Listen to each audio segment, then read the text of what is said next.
Hello, everyone. It's Michelle, and I am here with Theresa Oschmann, and she is a director of sales at Next Step Education Group for 15 years. Theresa Oschmann built a portfolio of business that exceeded $800,000 in sales annually.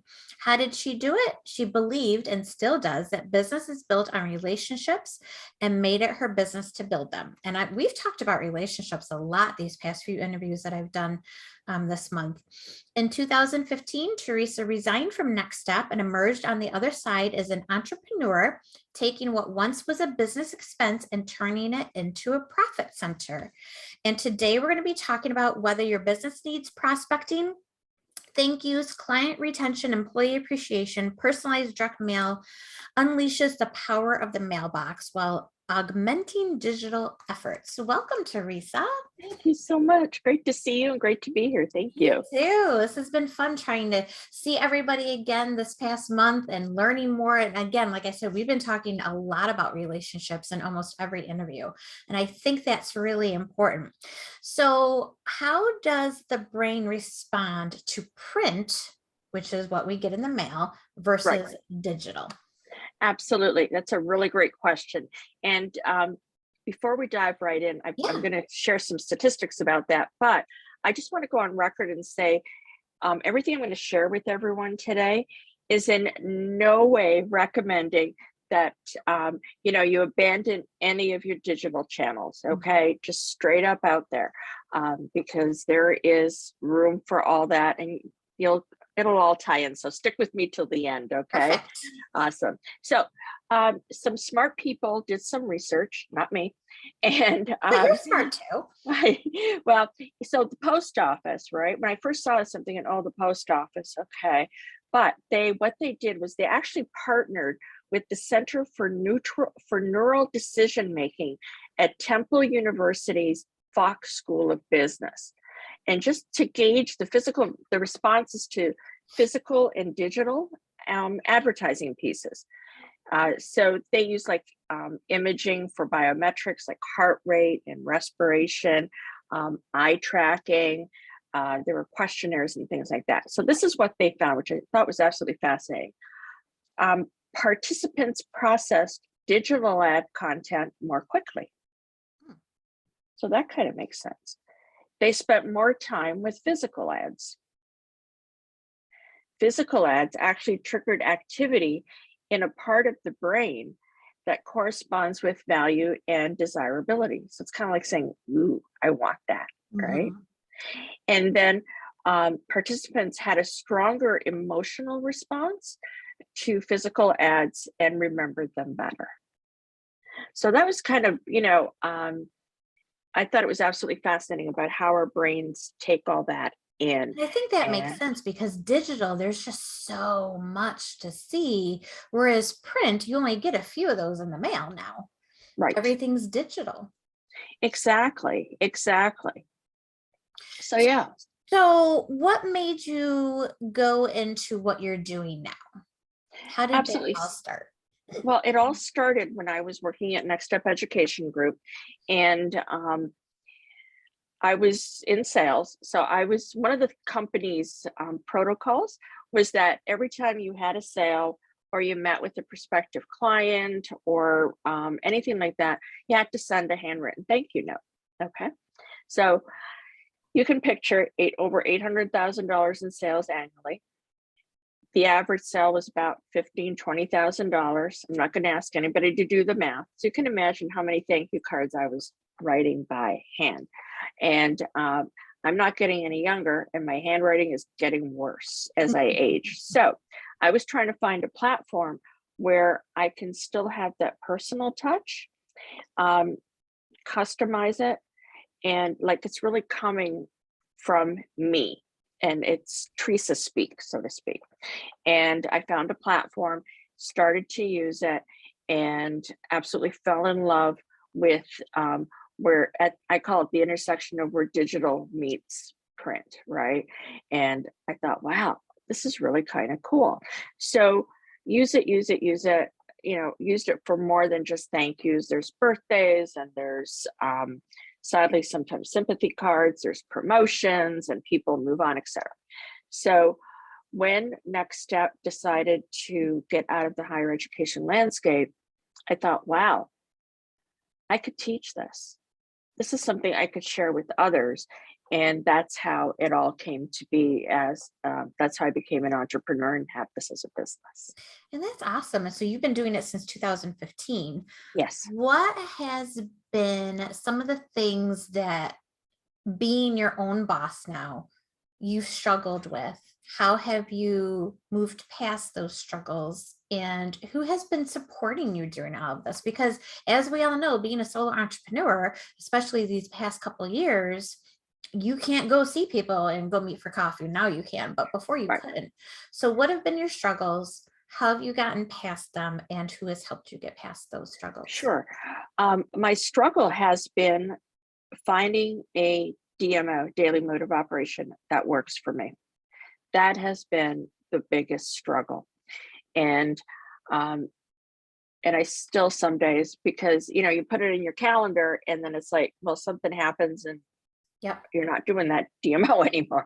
Yep. But so learning how to put together a DMO, what that looks like, being able to punt or pivot when you have to. And as far as supporters, my husband has been my rock.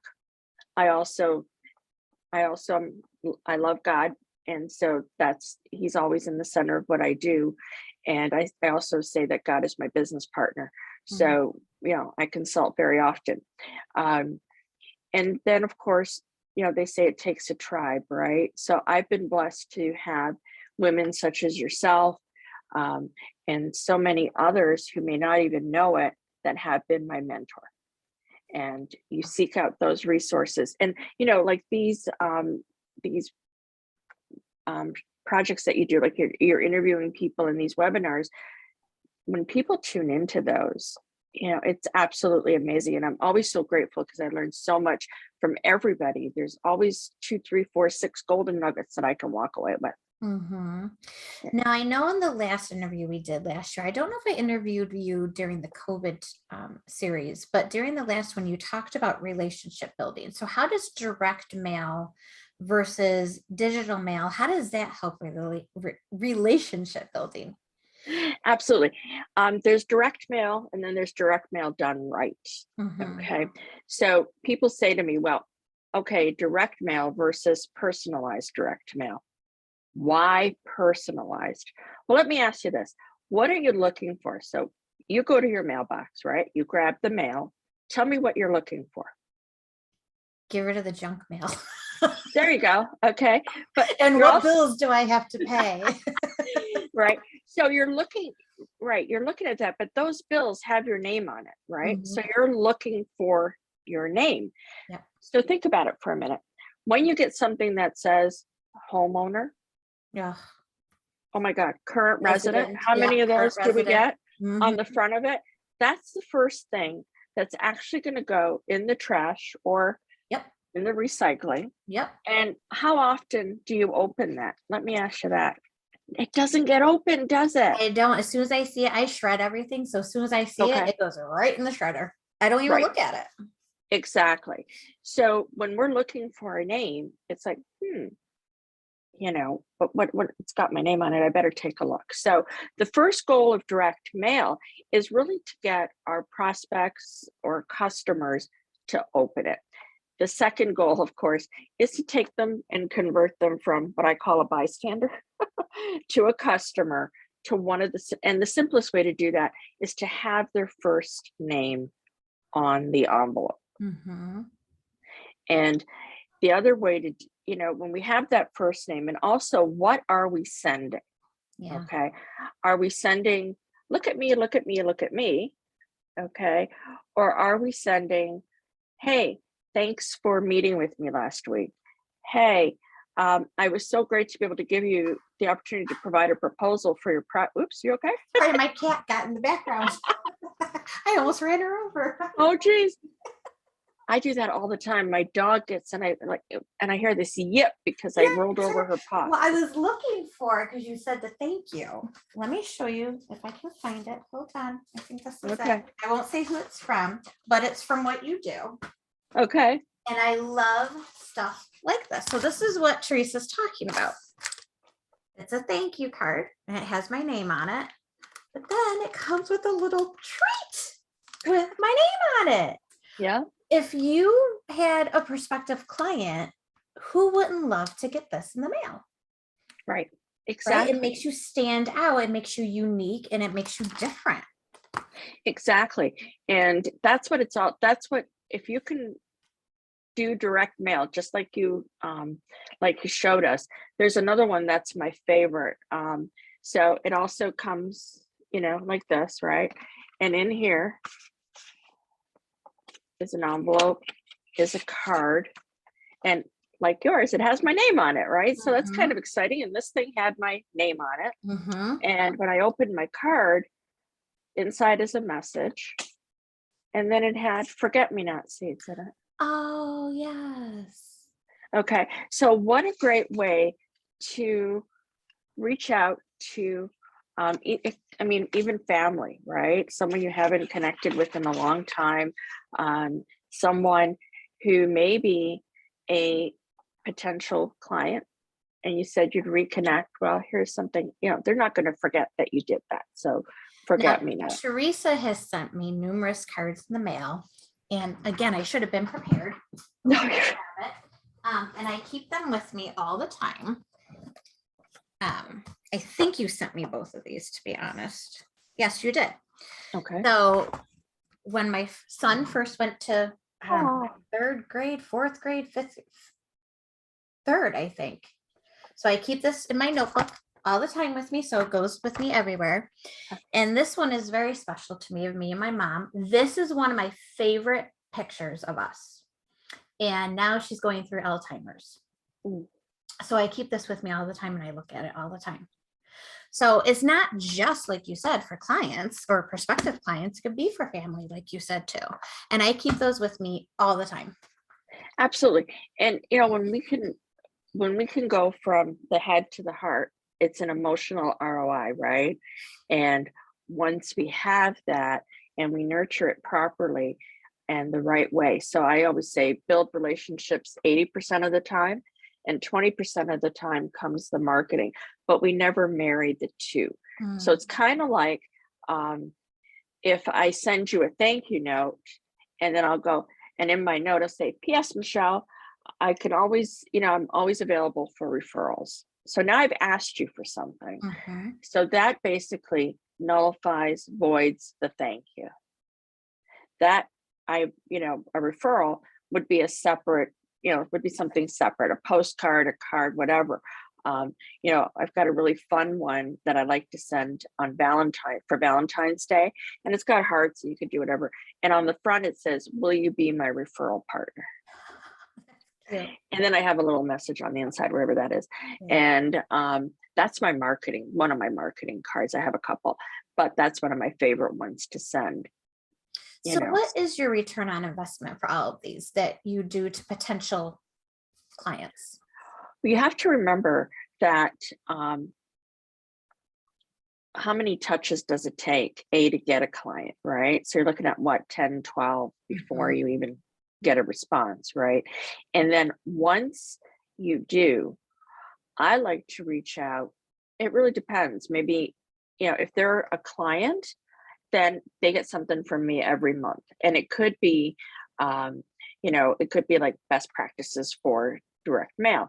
It could be the next month. It could be like this happy spring forget-me-nots. The following month, now we're heading into the dog days of summer, right? And so Don't I've send got, me a dog. No. I'm not sending you a dog. No dog. No, I've got this really great recipe for, it's peach iced tea, Oh, so I'll send out a recipe or something, or barbecuing tips or something. And then something like, when was it? It was St. Patrick's Day. I sent out a postcard that said, let the shenanigans begin. And I did a little riddle. And I said, anybody who responds gets an entry. And anyone who gets the answer right gets a second entry into a drawing for a $25 Amazon card. So, it's engaging. Mhm. It's engaging. So, what are we doing to stay top of mind and people say, well, people do business with people they know, like, and trust. And I say, well, there's a fourth one, people they remember fondly, Mhm. right?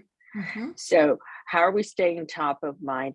How are we differentiating? You had said this yourself, from your competition. Those of us that are in highly competitive industries, how are we differentiating from them, And this, I from our think, makes you competition? very unique. Now, I'd never heard of this company until you and somebody else we know Yes. uses this company, and I had never heard of it. But I love, like you said, you get all the junk mail and the shopping flyers and all that. You never get cards anymore. No. Nobody does thank you cards anymore. The only time I get a thank you card is either at a bridal shower or a baby shower, and that's Okay. handwritten, which is nice. I love Yes. handwritten notes, but to just get these little things just spur of the moment, I love it. And it makes you feel, especially if you're having a bad day, it makes Right. you feel so good. Absolutely. Absolutely. And there's so many things, and people say, well, I don't have time, right? And it's like, well, then you're working harder than smarter, right?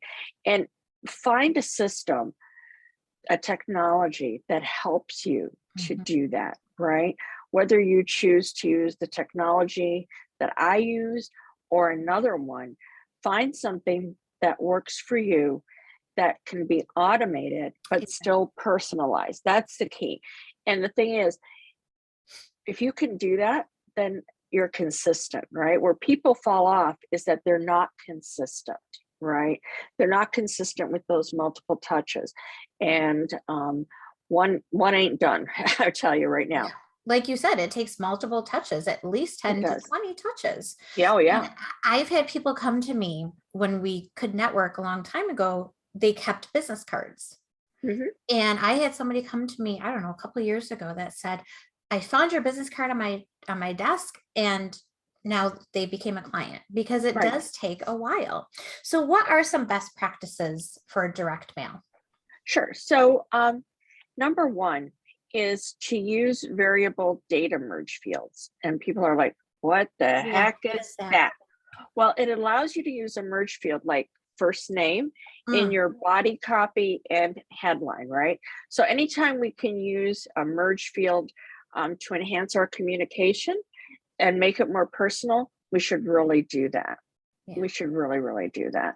So that's the first one.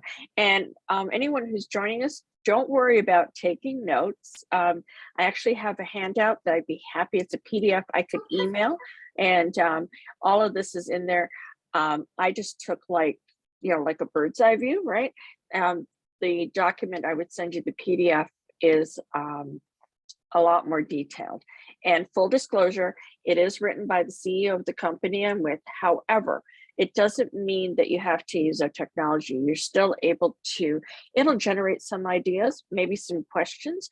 And so feel free to reach out to me at any time. And I think you'll have my information up where they can Yes, find I me. will put that in the comments. Perfect. Number two, get creative with your direct mail automations, right? So, what does that mean?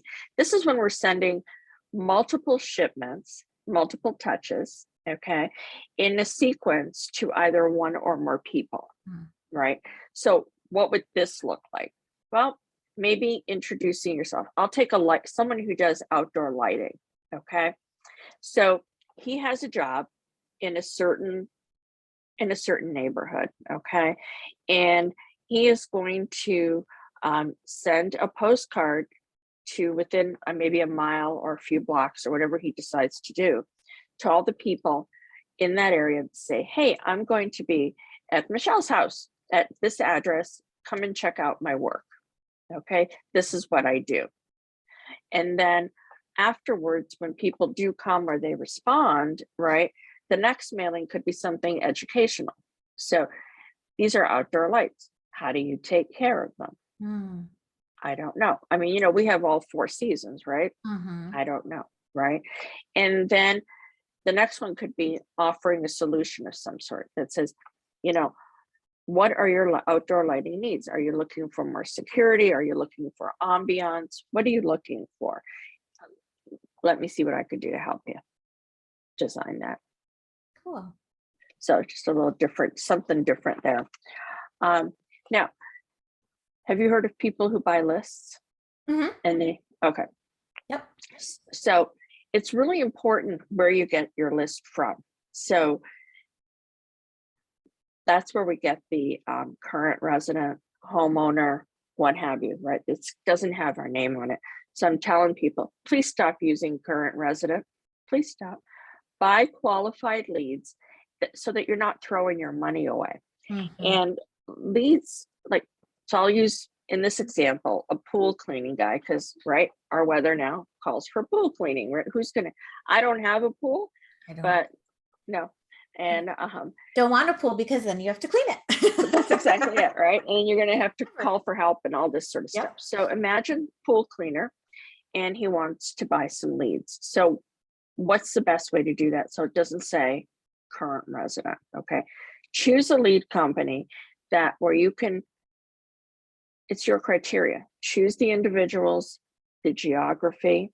So maybe a radius around an address or zip code. And then we want to think about demography, right?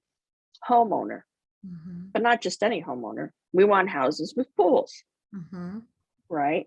And we want someone with an income of maybe $75,000 or more, and maybe a credit score is important. So a 650 credit score. So you want to find a company where you can get a list that granular, so that it doesn't say homeowner, pool homeowner. It says, it'll say Theresa Oschmann, Michelle Arbori, or it'll say, hi, Michelle, whatever that is. And then they have their messaging there. You're more apt to look at that than you are that says to your homeowner, and you don't even, like you said, it goes into your shredding box. Yep. Yeah. Yep. So yes. So now this is my number 4 is my absolute favorite. And what you showed me with the cookie or the brownie, I think that was. Yeah. I haven't eaten it yet. Oh, you're missing out. Those are so good. Oh, I've had them before. I've gotten these in the mail before. I haven't eaten this one yet. Okay, cool. It's so good. Yes, they are very good. So that is actually called lumpy mail. Lump email? Lumpy mail. Yep. It's a strange term, right? When you think, why would you call it lumpy mail, right? Well, there's an actual term. It's described as direct mail, direct marketing mailers. And I'm reading this because I don't forget, that stand out from the normal flat letter, flyer, or postcard because there's an additional object included to make it lumpy. And it came in a box too. It did come in a box. So tell me this, when you got the box, I'm sure you got other pieces of mail, right? Would that be correct? What happened to those other pieces of mail? Oh, I opened the box first. Because I'm like, wait, I didn't order anything. Oh, wait, I didn't order anything from her. What could it be? So I opened that first. Exactly. So, you were curious, right? Yes. So when we receive a package, or even like I showed you this overstuffed envelope, whatever this says, you're curious as to what's inside, right? At the end of the day, it's what's inside that counts, right? And back how many years ago was this? When it was lumpy mail was just beginning to surface, so to speak.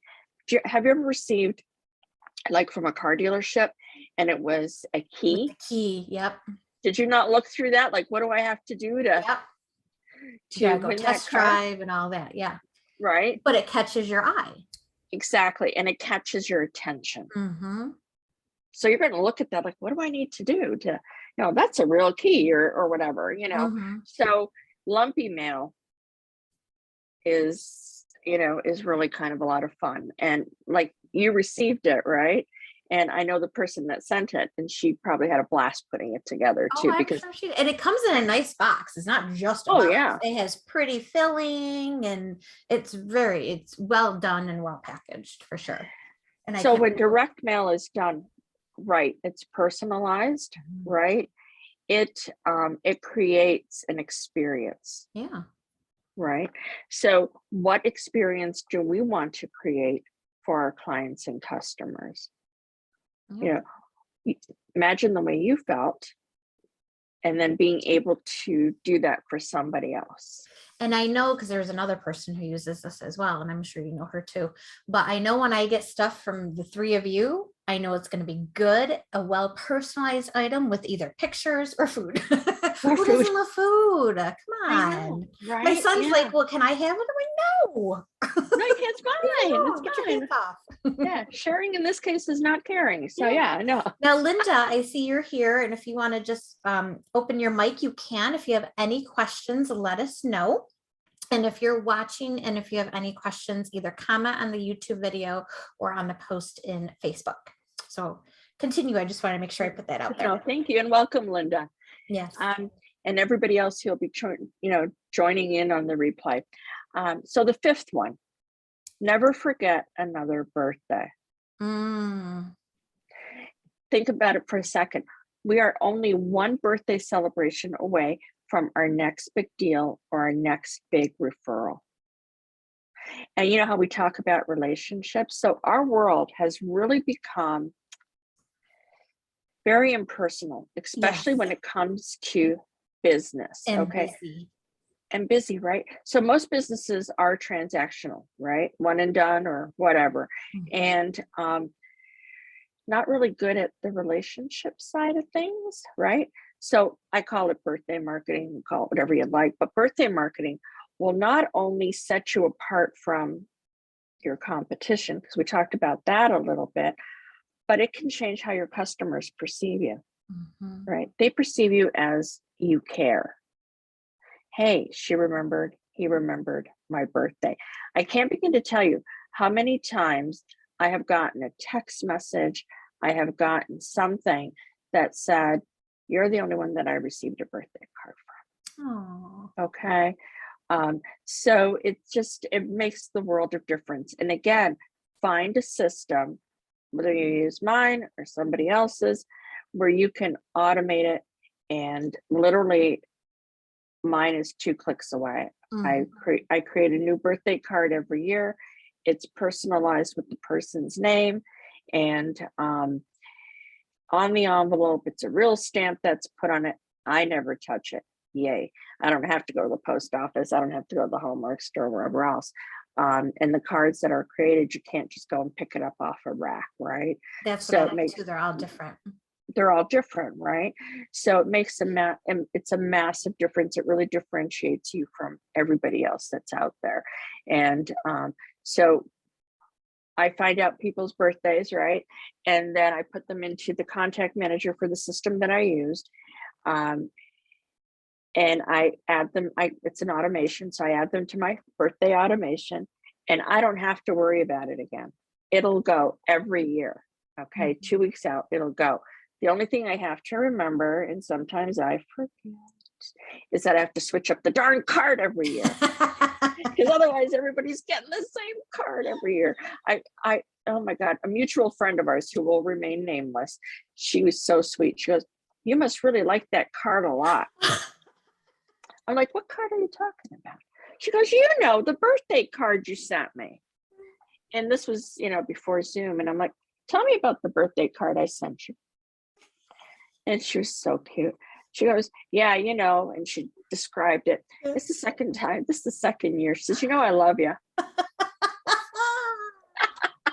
That's too funny. So, so that's the only, make a note somewhere in your calendar to switch up the birthday card or else. But, oh, that's funny. But, so how has your business been affected, either bad or good, with COVID? Because I would think with direct mail, you can do things like this, but I know that you network as well in person. Yes. So how was it affected, good or bad? And how did you pivot to make it work for you?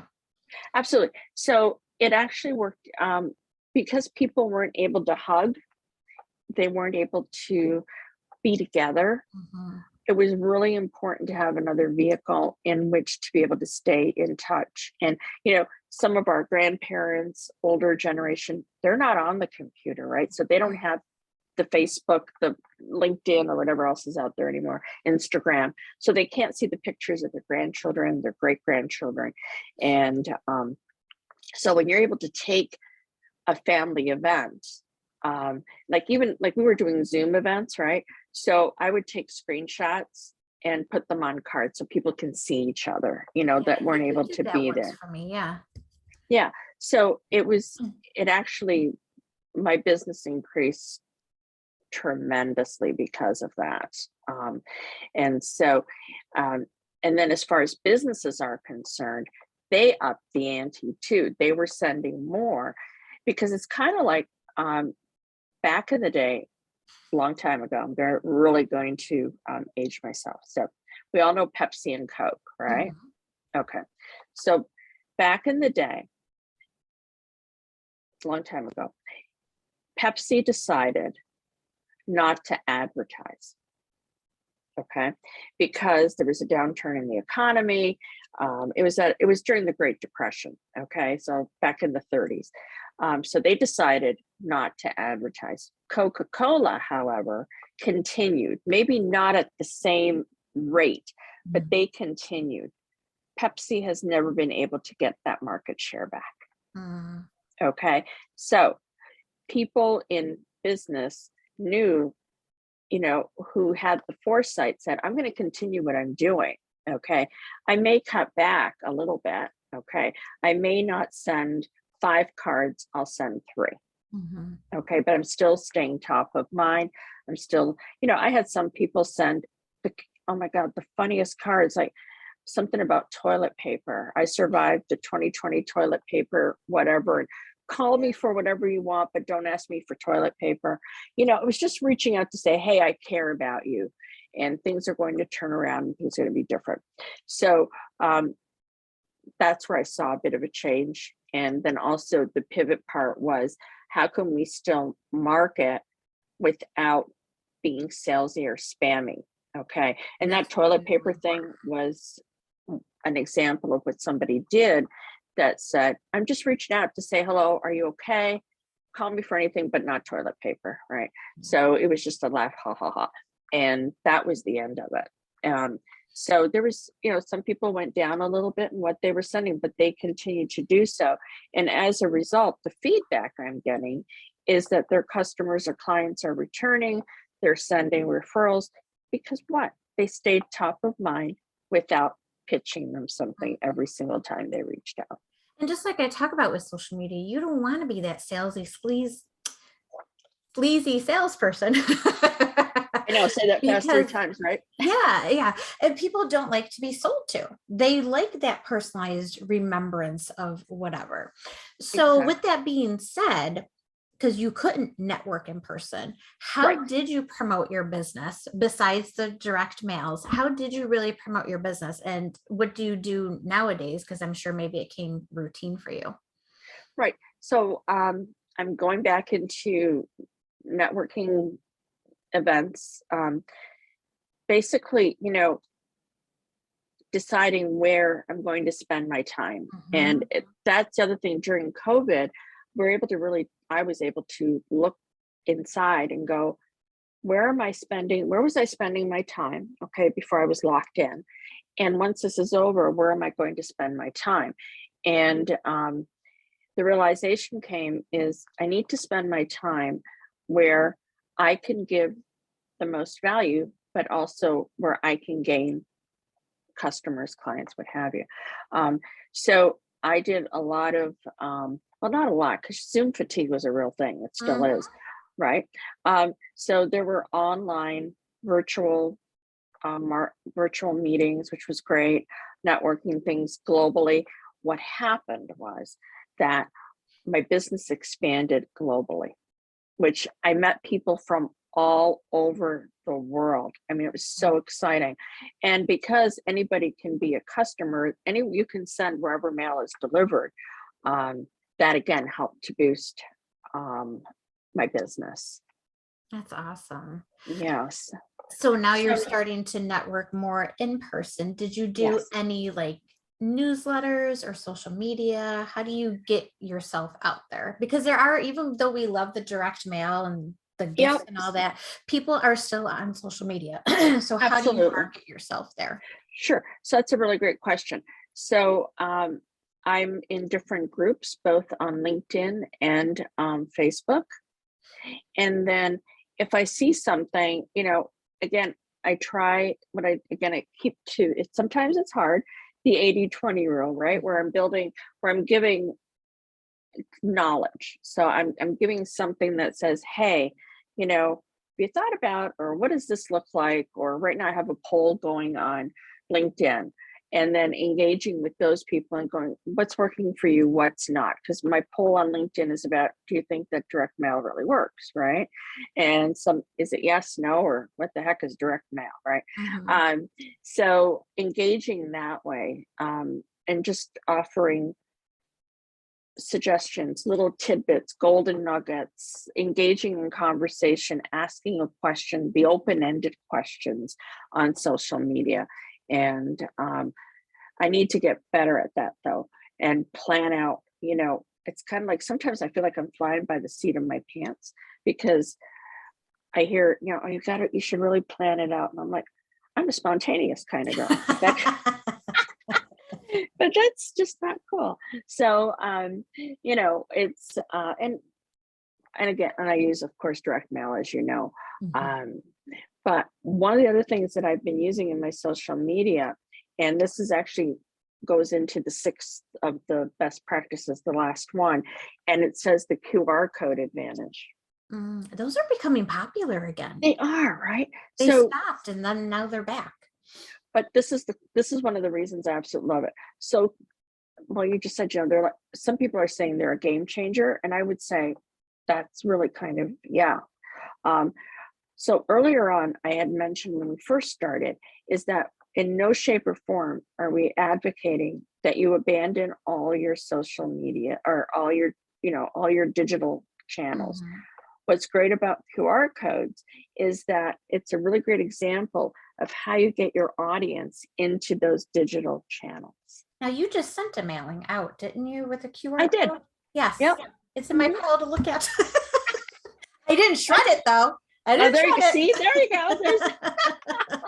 thank you. So QR codes, they were kind of like the stepchild of, Mhm. back here, no, no, no, no, no. And now they're like, it's this renaissance Yeah, of, I see them all over the place again. right? But again, it feeds into your digital channels. You can feed people into that. So that's why they work so nicely together. Cool. Right? Whether you put it in your social media, whether you put it in your direct mail pieces.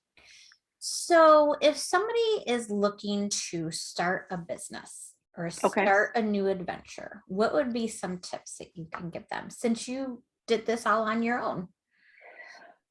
Do your due diligence, do your research. Go to people who've been there, who are doing what you want to do and are doing it successfully, and pick their brain. People will tell you, they will talk with you and share with you. And if they don't, then find somebody who will, because that's the person you don't want to do business with or seek mentorship from. There's enough room for everybody who wants to go out there and do something, right? And we Great. all bring something a little bit different to the table. So seek out um, people who will give you advice, right? We also have, and I don't know what the acronym stands for because it goes right over my head, SCORE, Oh, yes. SCORE Rochester. Yep. They have been instrumental in another project that I'm doing, but I can see where, when you're spreading your entrepreneurial wings, that they could be really, really helpful. Again, these are people who have been there, done that, or doing it, and it's a free resource. Mhm. It's mentorship. So what's a typical day for Theresa? What's a typical business day? Oh, wow. Well, let's see. A typical business day usually starts about 4 a.m. Oh God, no, help me. Okay. I'm still in La La Land by then. I've always been a crazy morning person, and I'm usually Mhm. up about 3:15, 3:30. Yeah, I know, I know. So, What time do you go to bed? probably about 8. Oh, that's too early for me. Mhm. Even with a kid.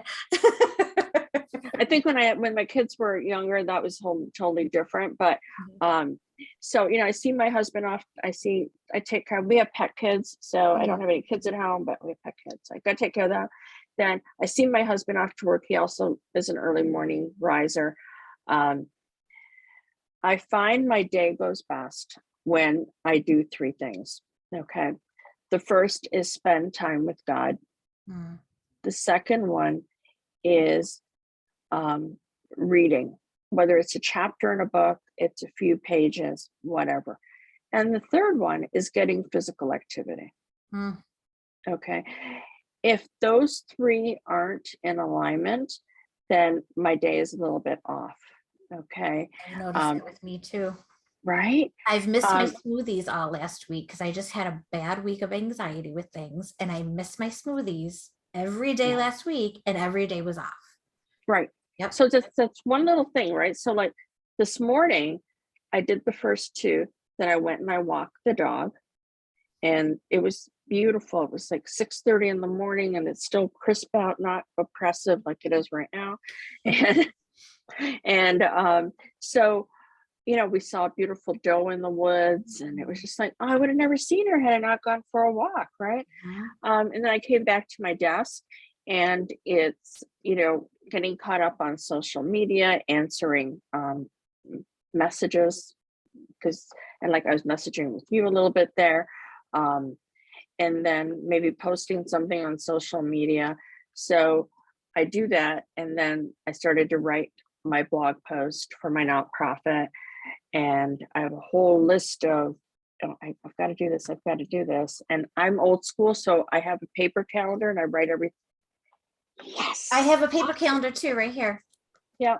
And then what I do, because I brand myself as a heart-driven entrepreneur, and every time, I'm a big list person. I mean, so I just, right.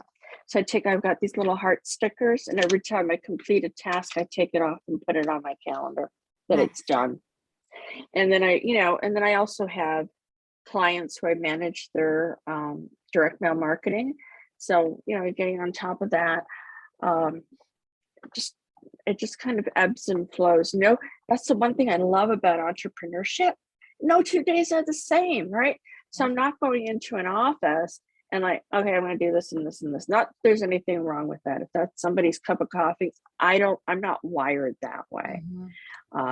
So and I think that's what I loved about sales when I first started, was no 2 days were the same. That was my next question. What are the top 5 things that you love about being an entrepreneur and owning your own business? Oh, I love the time freedom that I can, like, I'll use today as a really good example. I went and got my hair cut. I got my nails done. There you go. Right. So I was able to, I had a 10 o'clock appointment and I went and got my hair done. Okay. But here's the crazy thing about that. I find that I work longer than, because I'm thinking I've got to make up that time. So that's kind of, it's a balance. It's actually a balancing act.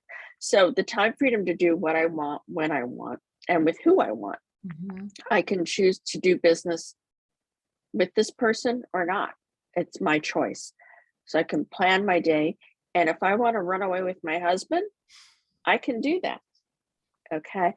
I can get up and travel whenever I want because my business is all online, right? I don't have to be in an office to function.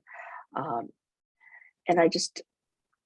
I know maybe because I'm getting older. I don't know. I love being at home. I love being at home. I didn't mind COVID. My husband is not a homebody. Being in quarantine or being stuck at home for 3 months drove him. Me, yes, I wanted to be out and be with my friends, but I didn't mind it. Yeah. And I think maybe because we do work from home, we've gotten used to it, maybe. I think so too. So I've been working from home for over a decade now, right? Yeah. And it was funny. Somebody had said to me, this was before COVID, I must have sent an email like at 4 a.m. and she wrote back and said, what did you do? Sleep there? And I'm like, the light bulb went off. I'm like, Yes, I actually did, because my bedroom's across the hallway, Yep. right? Yep. So I wrote back to her and I said, yeah, I kind of like it. I work from my home office across the hall from my bedroom. Yeah. So I love the freedom of, being able to come and go as I please. I'm not punching a clock. And if I want a day off, I look in the mirror because that's my boss, right? I Say, give hey, myself Mondays off because my husband has Mondays off. oh, nice. Okay. So Yeah. during the school year, that's our day together. And then Mhm. when school is done, we have Saturday and Sunday, but that's our family day together. Family day. When Yeah. most parents work on a Monday. Hmm. So I do allow myself Mondays off, but I also have office days. Like tomorrow Yeah. is going to be an office day. I'm here. I don't have to get dressed if I don't want to, and I could just work. Exactly.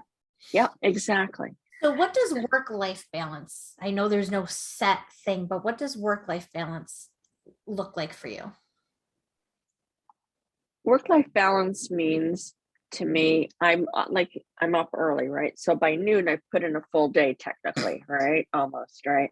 So um, if I want to go and take my laptop and go lay on the couch, propped up on the couch and do whatever, I do that. To me, that's balance because I can get away from my seat, or I Mhm. can go sit out on my deck and work from there.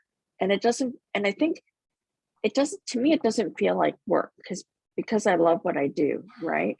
Yep. So it doesn't feel like work.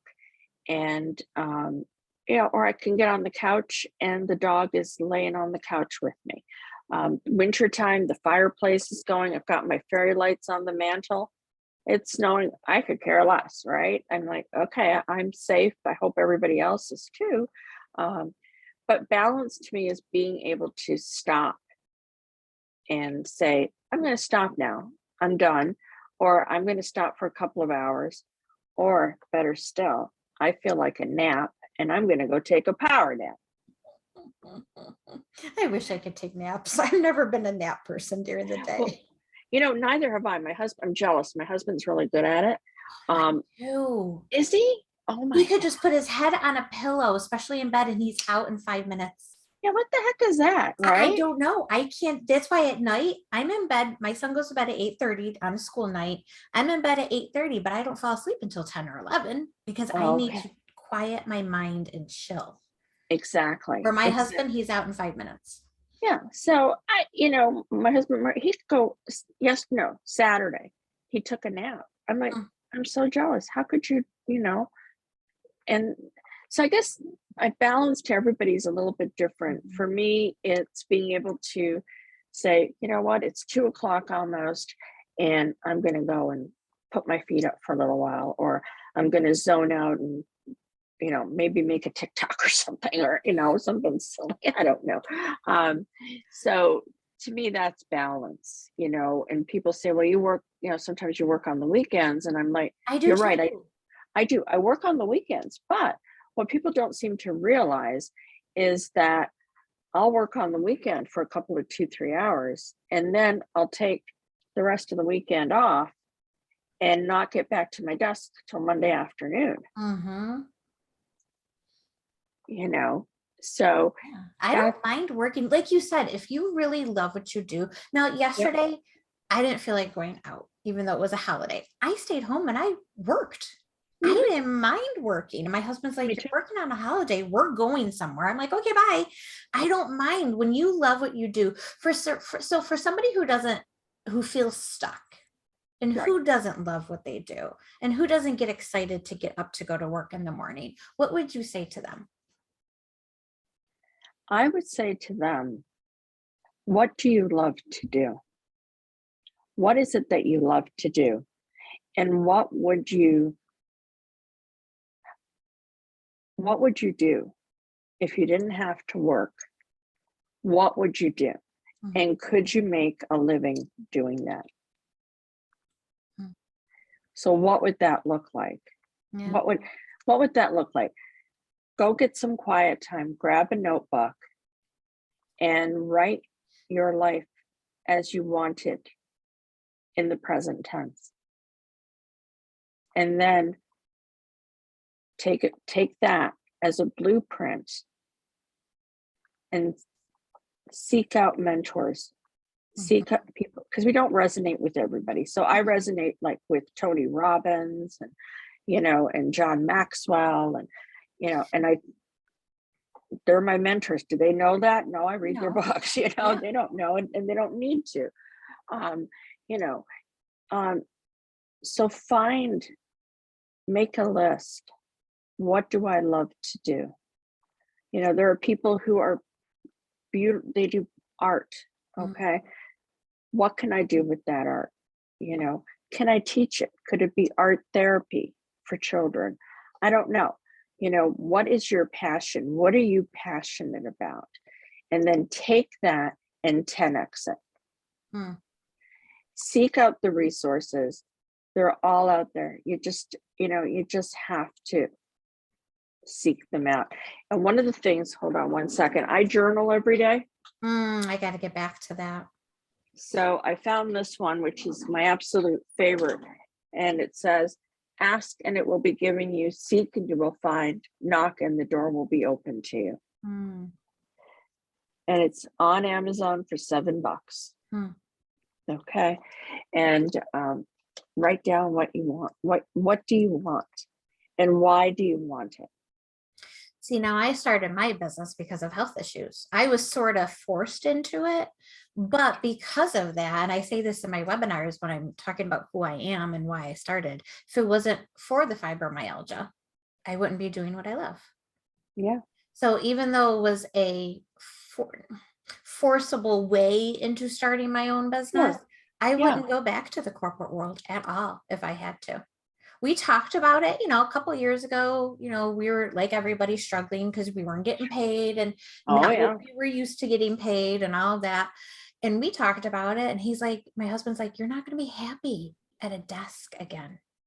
I'm like, yeah, you're right. I'm not going to be happy being told this is the time you have to be here till here, hard on sick days. That's what made it really hard with me working was with health issues. I didn't know how I was going to feel today, tomorrow, or the next day. Right. I could be sick for a week and a company isn't going to put up with that. I was very lucky in the end to find a company that did, but then it got to be hard. Right. Exactly. 4 years though. And exactly. Yeah, but it made me stop and think. Number one, we wanted me home to raise Mikey or our kids if we had more than one. And I needed something to do that I could do from home and do from bed. There's days that people don't even know. As long as their work is done, I'm working from bed sometimes because I'm not. Right.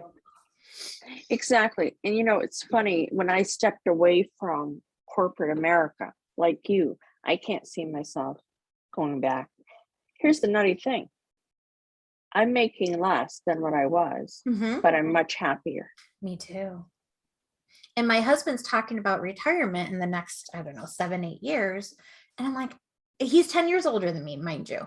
But I'm like, in 10 years or in 20 years, I don't see myself retiring. As long as I still love what I do, I'm going to do it. Because I love, like you, I love to help people and I love to teach. Those were the two things that really helped me realize what I could be doing. Right. Exactly. And isn't that amazing how one curveball puts us on a trajectory that we never would have imagined. Yeah. And how we can prosper where we're planted. Yeah. Just like this interview, we're supposed to be talking about direct mail. Okay. So this is the question that I end my interviews with everybody and makes them stop to think. What is the one thing you've learned about yourself during this whole process of being a business owner, woman-owned business owner, entrepreneur? That I'm stronger than I gave myself credit for. And I learned that when I was at a Tony Robbins event in Toronto many years ago. And he does the fire walk. I don't know if you're familiar with the fire. Okay. And I did the fire walk. I did. And that's a metaphor, right? For getting through fire, right? And I did the fire walk. And Tony preps you all day for it. And then we did it at night. It was in Toronto by the CN Tower. So there were these eight like rows and rows of 8 feet of coals. Okay. And you're standing where you start, and there are 2 people, excuse me, on either side of you. And they tell you, don't look down, don't run, walk. I'm like, okay. I'm like, okay, all right. And I don't know how to explain it exactly. It felt like I had glided over Mm. the stones. And don't you know, just as I got to my turn, they put fresh coals down. Lucky me. Yeah. Of course. So I literally glided across. It felt like it. And it didn't hit me until what I did, until they doused my feet with cold water. How hot those embers were. Because they were, I mean, they were glowing. Yeah. They lit up the whole night, right? And that's when I realized, wow, I am stronger than I ever thought I could be. That's awesome. Yeah, mine would be that too when I went through breast cancer. Who would Yeah, have thought I'd yeah, get breast cancer or any type of cancer, and then right. to push through it with the help of friends and family? But I just thought, Sure. yeah, you realize how strong you are when you're tested like that. Exactly, Yeah. exactly. And you just push right through it, and there's nothing you can't get through. No, I found that out. And being a mom too, who would have thought? Oh my Well, thank you so much, Theresa. Is there anything you want to end with? Any advice you want to give?